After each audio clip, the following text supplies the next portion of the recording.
I must stop this Christmas from coming. But how? Then he got an idea, an awful idea. The Grinch got a wonderful, awful idea. I know just what to do, the Grinch laughed in his throat, and he made a quick Santa Claus hat and a coat. And he chuckled and clucked. What a great Grinchy trick! With this coat and this hat, I look just like Saint Nick. All I need is a reindeer. The Grinch looked around. But since reindeer are scarce, there was none to be found. Did that stop the old Grinch? No, the Grinch simply said, if I can't find a reindeer, I'll make one instead. So he called his dog Max.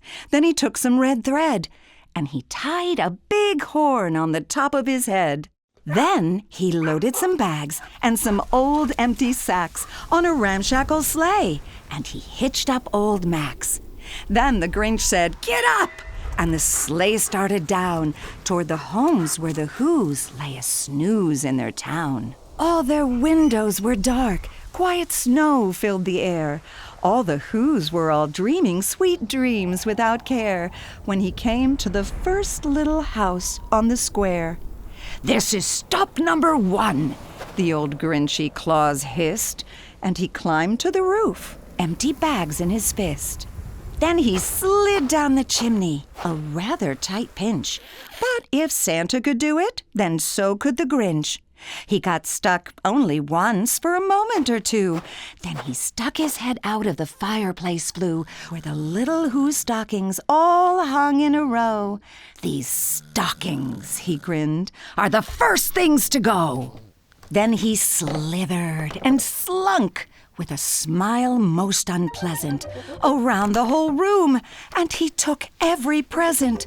Bicycles and darts, roller skates, drums, checkerboards, tricycles, popcorn and plums. And he stuffed them in bags. Then the Grinch very nimbly stuffed all the bags, one by one, up the chimbley. Then he slunk to the icebox. He took the Who's feast. He took the Who pudding. He took the roast beast. He cleaned out that icebox as quick as a flash. Why, that Grinch even took their last can of Who hash. Then he stuffed all the food up the chimney with glee. And now, grinned the Grinch, I will stuff up the tree. And the Grinch grabbed the tree and he started to shove, when he heard a small sound, like the coo of a dove. He turned around fast, and he saw a small Who, little Cindy Lou Who was not more than 2. The Grinch had been caught by this tiny Who daughter, who got out of bed for a cup of cold water. She stared at the Grinch and said, Santa Claus, why? Why are you taking our Christmas tree? Why? But you know, that old Grinch was so smart and so slick.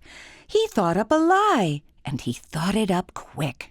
Why, my sweet little tot, the fake Santa Claus lied, there's a light on this tree that won't light on one side.